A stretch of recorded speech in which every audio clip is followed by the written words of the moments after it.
World News Today, brought to you by Continental Radio and Television Corporation, makers of Admiral Radio, America's smart set. By shortwave broadcast, direct from important overseas stations, as well as the leading news centers of our own country, CBS correspondents are waiting to bring you a complete report from the world's political and battlefronts. But first, here's Doug Edwards. These are the latest developments. Japanese bombers have made an unsuccessful attack on American warships off Attu and the Aleutians.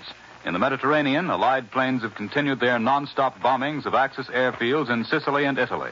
On the Russian front, the Red Army has repulsed new German attacks in the Donetsk region. And in Moscow, American envoy Joseph E. Davies is waiting for another call to the Kremlin to receive Stalin's reply to President Roosevelt's letter. Now, for our first broadcast from overseas, Admiral Radio takes you direct to CBS London. Bob Trout reporting. London. All week long, the air war against the Germans was waged in strength from this island base. But this weekend, the heavy United Nations air blows against the Axis are being struck by the Mediterranean Air Command. Last night, Royal Air Force Bomber Command's aircraft remained on the ground here in Britain, although fighter command planes were out, and there were no enemy planes over this country. Today it was fine and sunny in the Straits of Dover, and at times noisy as the Allied planes flew out. Before we'd had word of their return, 9 German FW-190s made a typical hit-and-run raid on a southeast coast town, roaring in suddenly from rooftop height, dropping bombs, swinging around, roaring back out over the water, machine gunning the streets as they streaked back toward enemy territory across the channel. That's the way these hit-and-run raids are made. And sometimes casualties are heavy, for if people are not caught in their homes by bombs, they may be caught in the streets by machine gun and cannon fire. In today's raid, the streets happened to be nearly empty of people. Not only that, but 1/3 of the enemy raiders were destroyed, so this Sunday was not a very good day for the German sneak raiders. And while this was going on, Royal Air Force Venturas, escorted by Spitfires, were bombing the coke ovens at Zeebrugge in Belgium. All the British planes returned safely. General Catroux, head of the fighting French mission in Algiers, reached London late last night, and this morning he conferred with General de Gaulle. This evening, we learned that Harold Macmillan, the British minister resident at Allied headquarters in North Africa, has also returned to London. Tomorrow, the French National Committee will meet. The text of General Giraud's latest letter to General de Gaulle was made public here this evening, and in it, General Giraud says the time has come for immediate joint action for union. The way to achieve union, General Giraud's letter says, is to form at once a central executive committee to meet at Algiers. At the moment, I'm not able to recall the exact number of Italians captured by the various branches of the British Armed Forces, but, of course, the number is way up in the thousands.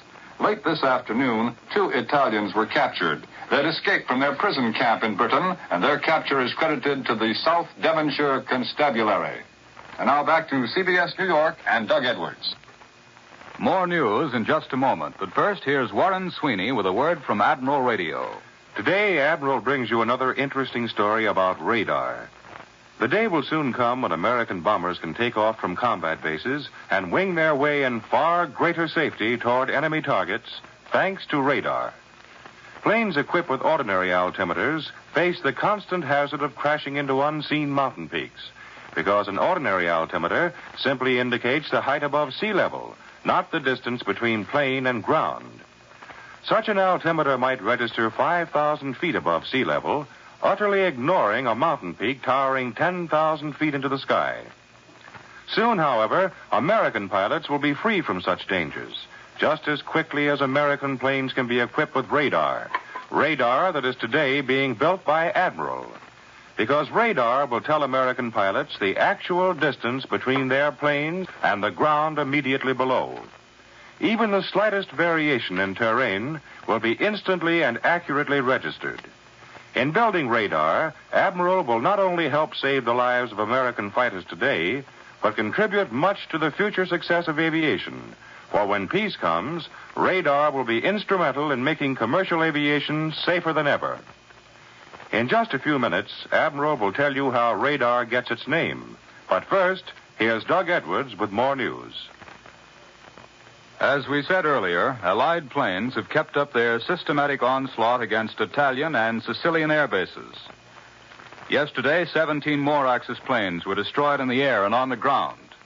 But now, for a direct report on the latest developments in that Mediterranean war zone, which may become an invasion war zone, Admiral Radio takes you direct to CBS Algiers, Winston Burdett reporting. Now that the Battle of North Africa has ended, political affairs are back in the headlines again in Algiers. The French papers today are full of reports about the expected accord between General Giraud and General de Gaulle, the accord which should bring about the union of fighting Frenchmen. They published the text of de Gaulle's latest statement, which appeared in other capitals 3 days ago. And the mere fact that they are now publishing what de Gaulle has to say seems a good sign. It looks as though the long-awaited agreement between the French leaders, if it is going to be reached at all, will be reached very soon now. The negotiations between the two generals have been long and difficult. If it had been just a military matter, things might have been settled long ago. But the essential differences were political differences, and the fundamental trouble all the way through was that Vichy had left a very strong heritage in North Africa. The government of Vichy left a mass of oppressive racial and social legislation. It left a number of fascist-inspired organizations, like a legion of former fighters.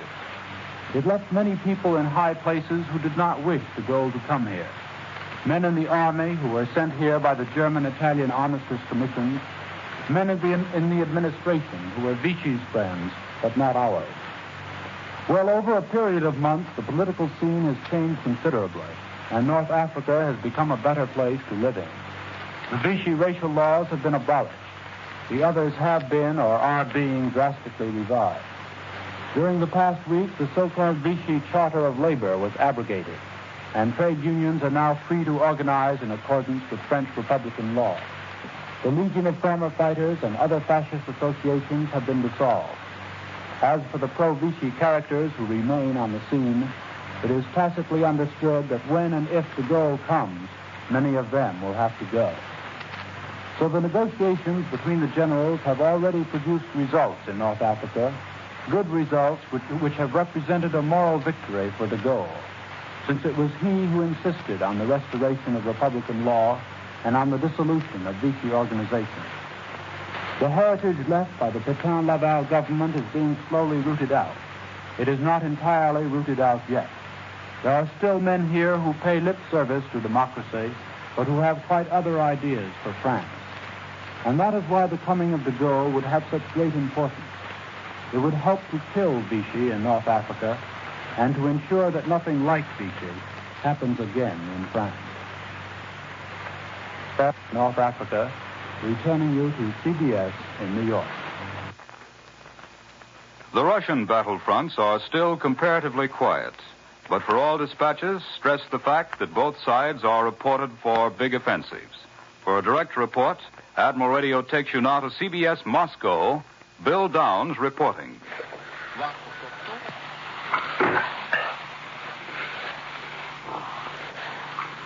Former Ambassador Joseph Davies has not received an answer from Mr. Stalin to President Roosevelt's letter. For the past 2 weeks, I, the other correspondent here in Moscow, have been telling you to expect heavy fighting this spring and summer on the Russian front. The Russian press and Soviet military leaders have been telling the people of this country the same thing. That fighting has failed to materialize. Although you might be getting mighty tired of hearing of it, I want to repeat. There is every indication that the Red Army may have to undergo its supreme test in the next 20 weeks. You remember Winston Churchill, in his speech to the American Congress the other day, called it Hitler's supreme gambler's show. The Fuhrer has picked up the dice of destiny and he's rattling them, but he's hesitating about throwing them out. This year's spring fighting already is 10 days behind the schedule set by the start of last year's hostilities. Last year, it was the Red Army who made the first toss. On May 13th of last year, Marshal Timoshenko led an offensive in the direction of Kharkov. A year ago today, the Russian communique spoke of the Red Army fortifying its gains in the Kharkov direction. It also announced that 15,000 Germans were killed in 3 days' fighting on the middle reaches of the Donets River. Today, the story is much different. There is only local scouting and artillery skirmishing. There are many reasons for the delay in the summer's fighting, reasons which grow out of the tremendous sacrifices which both the Germans and the Russians suffered in last winter's fighting. We are told it is almost a certainty that Hitler will start the fighting this spring. But he is hesitating because this time he feels he must not fail. He must get this campaign rolling before he has to organize another to protect his European fortress from a second front. Yes, Adolf Hitler has just about completed placing his bets on the Russian front. And the Red Army is covering all of them. And this is Bill Downs returning you now to CBS in New York. Here in our New York studio are two American war correspondents who spent many months together in Russia, in Moscow and on the battlefronts. Walter Kerr, New York Herald Tribune correspondent, has just returned from Moscow. CBS correspondent Larry Lesseur preceded him home. They are ready to give you their views based on long observations inside the Soviet Union of what the dissolution of the Communist International really means. Larry Lesseur, suppose you lead off. Well, there's no more interesting story in the world today than the dissolution of the Communist International. Interesting not only to us Americans, but to the peoples of conquered Europe, to Hitler and his allies, and to the people of Russia.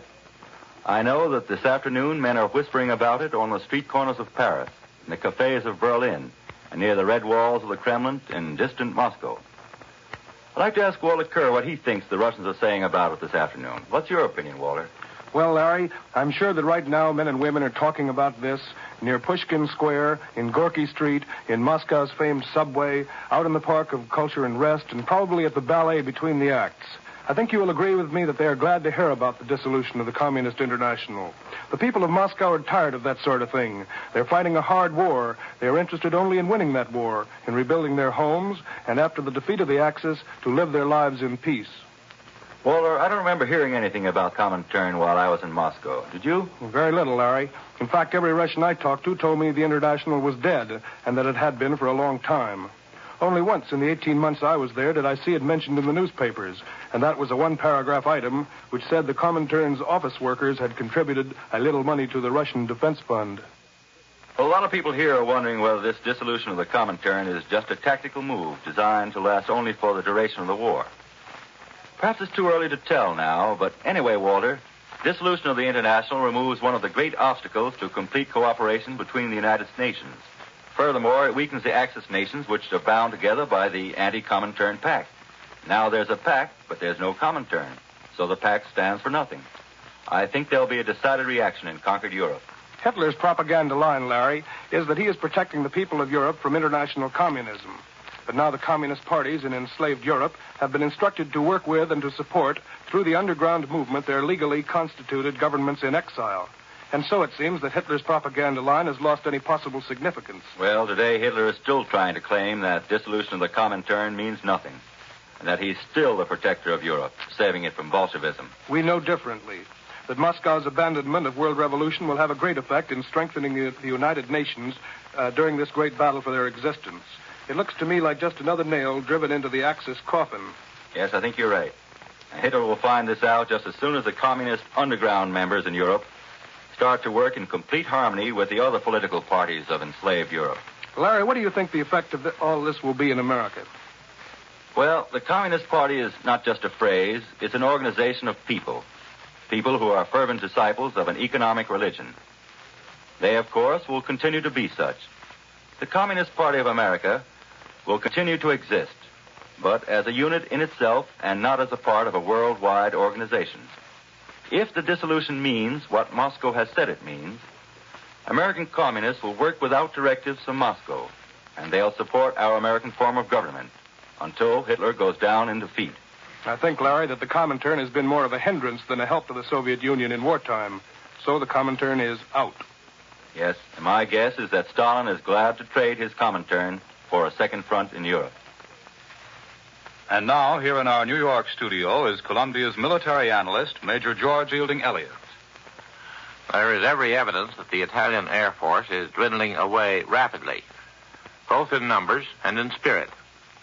During the last 4 days, no less than 305 Axis aircraft have been destroyed by Allied raids on Sicily, Sardinia, and southern Italy, with very small losses of Allied planes. Many of these Axis aircraft were destroyed on the ground. Some of the planes destroyed have been German, but the majority were Italian. Since the total first-line operating strength of the Italian Air Force was not much over 1,000 combat-type planes at the beginning of the last phase of the Tunisian operations, there is a strong likelihood that the much-vaunted air power of Benito Mussolini is moving toward the vanishing point. As for the German Luftwaffe, there is not much prospect that it will send many of its fighters to defend Italy, when these fighters are so badly needed at home to protect the vital centers of Germany itself. German fighter strength is being concentrated in Western Germany under the pressure of a terrible necessity. And this is being done at a time when Germany is preparing for a great stroke on the Russian front, a forlorn hope on which all the little remaining chance of German military success in this war is being staked. One can imagine the pressure being put on the high command by the German army commanders in Russia for more air power and more air power to protect their communications and storage dumps from the Red Air Force, which is raiding them by day and by night. Under these conditions, there is not much likelihood of any strong German air power being told off to protect Italy. Sicily and Sardinia seem to be undergoing a systematic softening up process, which may very well be the preliminary to invasion. It remains to be seen whether the Italian army will fight any better in defense of its native soil than it has fought in other theaters of war.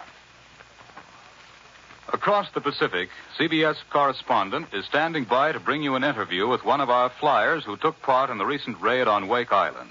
For this and the latest Pacific news, Admiral Radio takes you after a brief pause to CBS Honolulu, Webley Edwards reporting.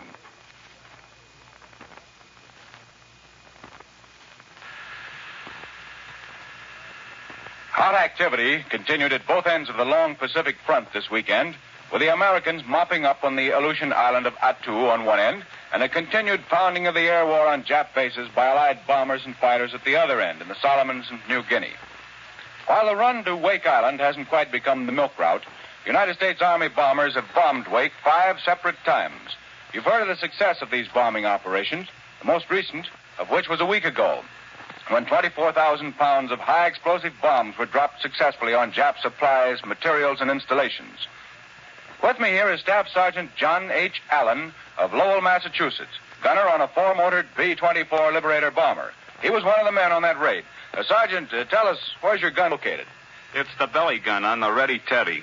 Some folks think a belly gunner is a man who stretches out on his stomach to shoot, but it's just the name of the gunner we call the gunner who fires the belly of a bomber. Well, what's the Ready Teddy crew? Oh, that's the name of our bomber, the Ready Teddy. We got a picture of the teddy bear dropping a bomb down on Tokyo painted on it. Well, tell us about this raid on Wake. We were in a squadron commanded by Major Dana Billings. I was in a plane he was piloting with Lieutenant Raymond Henderson as co-pilot. We also carried Colonel Clarence F. Hagee, who commanded the entire flight. He's only 36 years old, too. Our navigator, Lieutenant John Bridge, got us there right on. And our bombardier, Lieutenant Howard Bazemore, got our bomb squarely on the target. The weather was cloudy, and he took us over the target 4 times to get them right on. Did you see them hit? Yes, I happened to see them land, and right on the button they were, too. Right away, though, I got too busy for much sightseeing because we ran into Jap Zero fighters, and all the gunners got too busy. Tech Sergeant John Padone was right in the waist. I was in the belly. Staff Sergeant Louis Alexander was in the tail, and Staff Sergeant Ralph Eden was in the turret above. And once Lieutenant Bridge navigated us there, he got on the gun, too. Tech Sergeant John Cotton was taking pictures of the bombing for the record. And Colonel Hagee surprised us by grabbing a gun and firing away. He's a good shot, too. That's what I hear. Say, how many Zeros were there in all? About 20. 10 or 12 were flying around us, holding off at first. I don't think they like to mix it with us unless they can gang up on a lone opponent. Pretty soon, they started coming in. We kept right on going, though. I was following those Zeros pretty close, and our whole crew of gunners were getting in some good shots. Then I got a bead right on one and let them have it. I could see some of Jack Padone's burst going into them at the same time. All of a sudden, the Jap flew into pieces. Well, how do you feel about getting your first Jap Zero, Sergeant? Oh, that isn't the way we figure it. That plane was shot down by the Ready Teddy crew. There were several bullets from several guns in them. Whatever we do as a crew, and the crew gets the credit. We share the works in the bomber. Well, Sergeant, your father, John F. Allen, is back there in Lowell, Massachusetts, isn't he? Yes, he is. He lives there alone now. Well, what's his occupation? Since I got in the Air Corps, he works in a parachute factory, making parachutes. He makes parachutes. Well, John, here's hoping you and the Ready Teddy crew and your new squadron commander, Captain Alan H. Wood, never have need for any of his parachutes. We've interviewed Staff Sergeant John H. Allen, gunner on the good ship Ready Teddy, a B-24 four-motored Liberator bomber on last week's Wake Island raid. This is Webley Edwards in Honolulu, returning you to CBS in New York.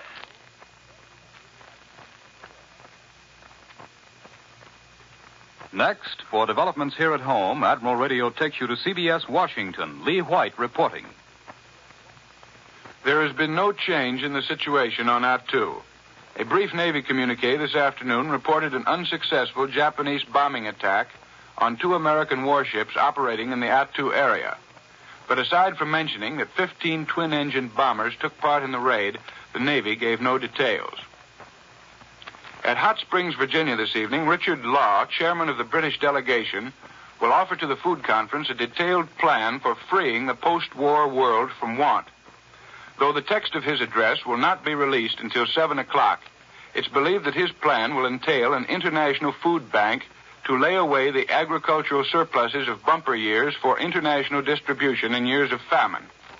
Instead of curtailing production, it's understood, the British plan would increase production by subsidizing both the production and consumption of protective foods, that is, meat and dairy products as well as cereals. Speaking of food, the new coffee ration will be 15% greater than any we've had so far. Stamp number 24, which becomes valid on May 31st, will provide 1 pound of coffee for a 30-day period.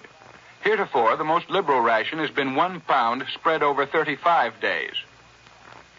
Gasoline rations, however, are going to become much smaller before they get any larger, at least on the eastern seaboard.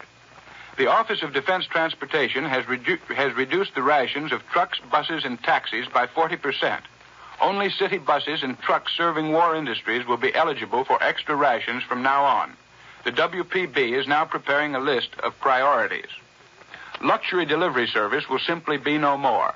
Henceforth, it will be prohibited for stores to deliver such things as beer, liquor, ice cream, and flowers. I return you now to New York and Doug Edwards. Once again, here's Warren Sweeney with a word from Admiral Radio. Here's a message from our sponsor. How radar, now being built by Admiral, gets its name. Radar, through fog, clouds, darkness, and distance beyond the limits of human vision, detects enemy planes and ships and determines their exact location. In military terms, this is called radio detection and ranging. And radar is a composite of the initial letters of these 4 words. R-A for radio, D for detecting, A for and, R for ranging. Together we have R-A-D-A-R, radar, a radio device for detecting and ranging. In peacetime, the world's largest manufacturer of radio phonograph combinations with automatic record changers, Admiral today is turning out radar for Uncle Sam, and the files of the War and Navy departments give ample testimony of its value to our fighting men. Radar is at work now saving American lives, helping to destroy the enemy. Next week, Admiral will tell you how radar safeguards our convoys. For your country's sake, for your own sake, buy war bonds. Put every cent possible into war bonds. In so doing, you'll help stop inflation, you'll be supplying our boys with the planes, tanks, and guns they need, and you'll be providing yourself with a nest egg to use in obtaining the good things available when the war is won. Buy war bonds this week and every week. World News Today is brought to you each Sunday at this hour by Continental Radio and Television Corporation, makers of Admiral Radio, America's Smart Set. Be sure to listen again next Sunday when Admiral brings you World News Today by shortwave, direct from the leading news centers of the world. Warren Sweeney speaking for Admiral Radio. This is the Columbia Broadcasting System.